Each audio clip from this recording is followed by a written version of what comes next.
Hey everybody, Big Mike here. Hope everyone's doing well. Just going to go through the S&P 500, the recent price action that I have.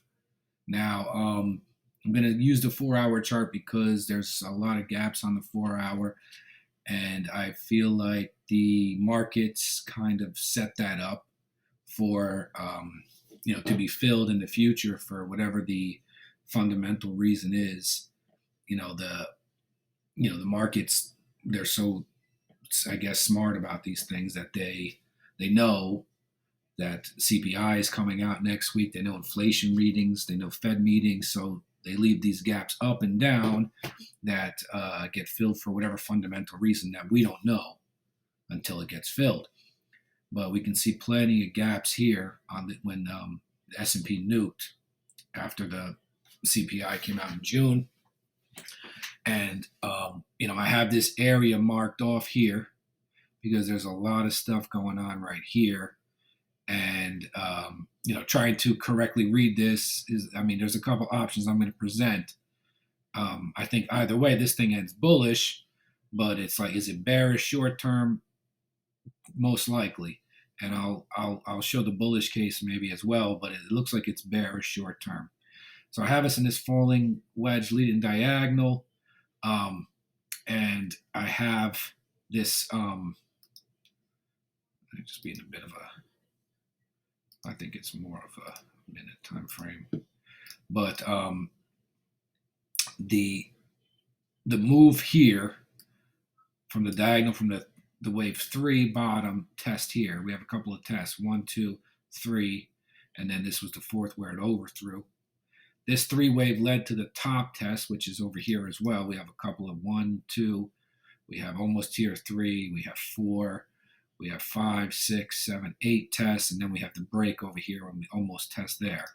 So, this thing is obviously a pattern. If it's a leading diagonal, a falling wedge, whatever you want to call it, I'm calling it a leading diagonal in the fourth wave position after the third wave broke out above this channel. This line right here is a long-term channel. I can zoom out and show you guys that later. But SPX was in this channel for a long time, many years. Broke out on this third wave. And now basically we are fighting around the channel. That's why there's all this support, support fails, resistance, resistance fails, support. So this is basically a fight right here between the bulls and the bears. I think not to get off subject, but I think staying above this channel validates my theory that we're going to hit a fifth wave. Nuking back into this channel probably invalidates the 4, and I need to rethink the fifth wave theory, and we're probably going into a bear market quicker than I expect. But for now, going into the 4 hour, because all these gaps on the way down, most of them have been filled, except for this gap down here at 3,700 and this gap right here at 3,791. We have 2 gaps left unfilled. Now,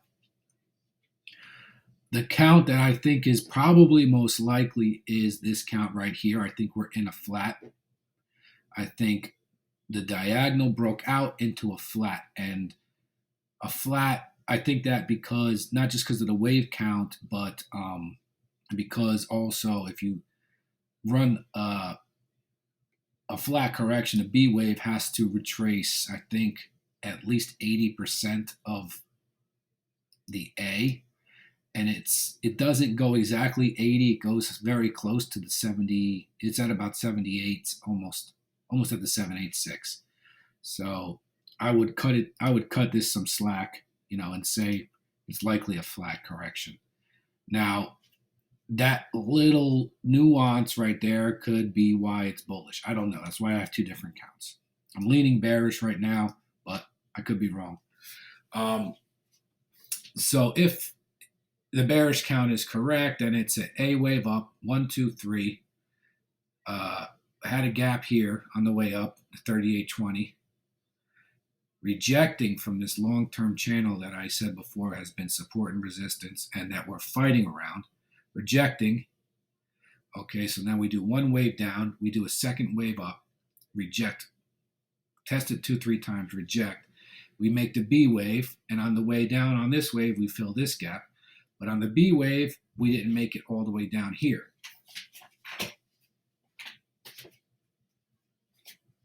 So this gap never gets filled at 37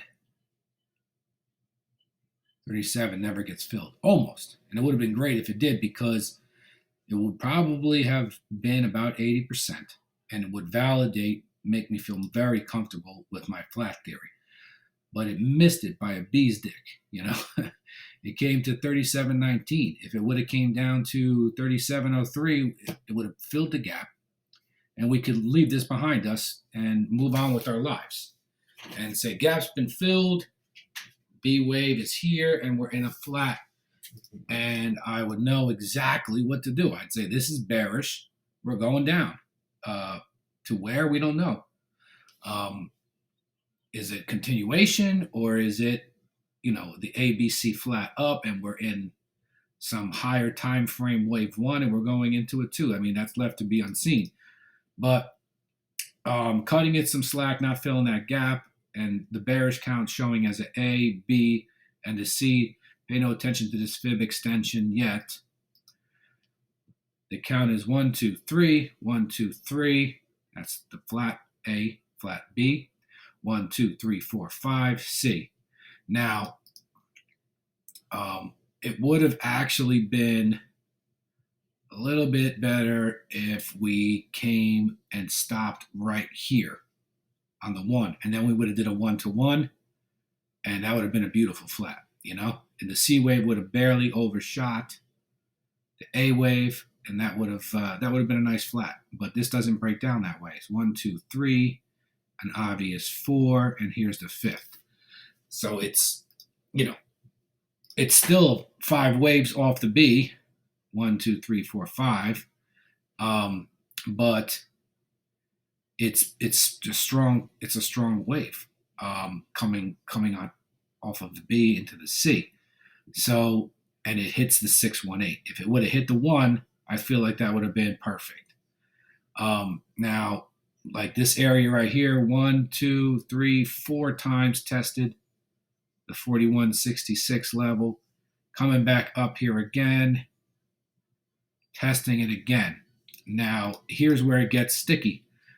It's the 618 of this move right here.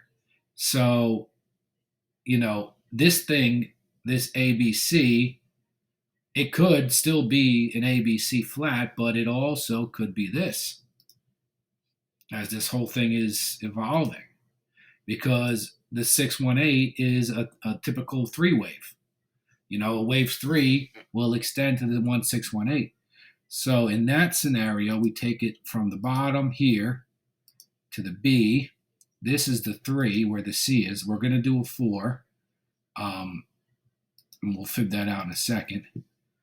And this is all going to be on the 4 hour.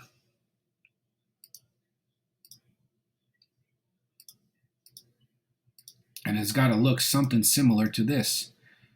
And the 4th has to correct roughly 38% of the 3rd. So it wouldn't even come back this low. It would have to land over here at about 4,000. So it will drop about 160 points, land over here about 4,000. And if it's a strong bullish trend, it will go and extend to the 2618 at 41.53. Now, typically, if the 3rd wave extends to the 1618, then the 5th wave is going to be the same day, the same percent move and the same time frame as the 1. So extrapolating the 1 to the hypothetical 3rd, we would come roughly here on the 5th and then roll over, which is 42.88. Now this would complete this move. And now what does that mean on the daily chart? It could mean that, let me just get this out of the way to clean it up a bit. It could mean that this move right here on a daily is a wave 1 and we're coming in for a 2.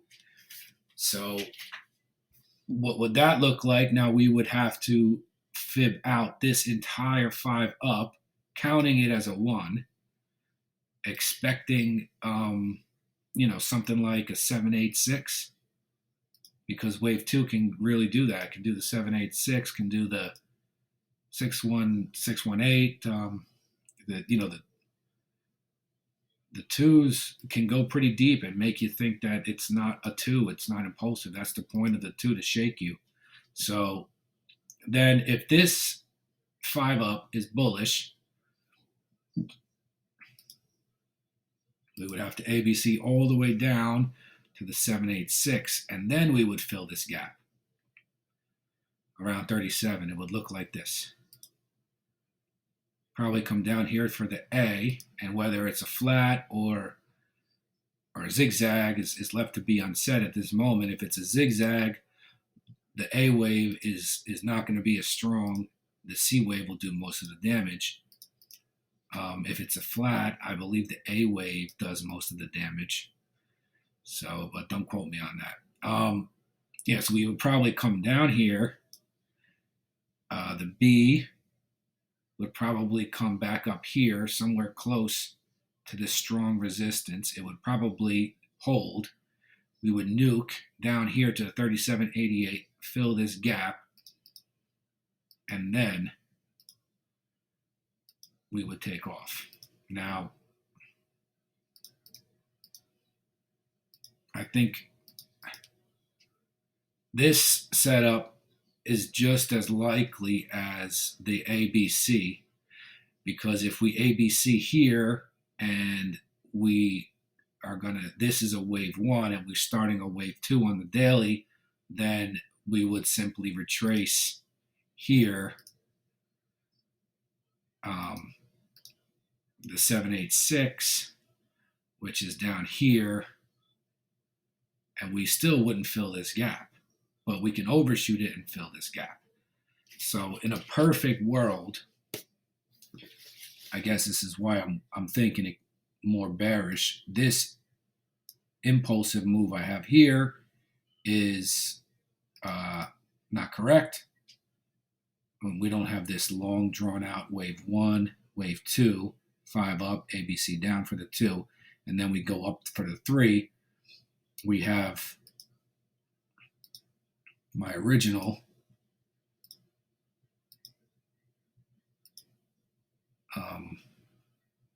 ABC here, A, B, C, which is actually on the daily the 1.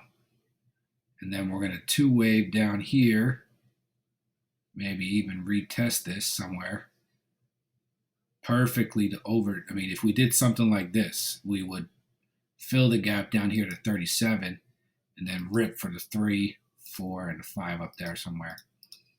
I'd have to fib that out. So this is really just hypothetical.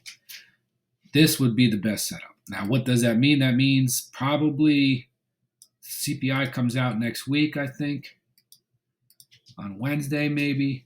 And so that would mean this pattern has got to hold. And that would mean that this level, 41.66, 41.50, this level is going to hold as resistance. The 4-hour stochastic is currently nuking pretty hard, and it's below the median line, but the trend is still here.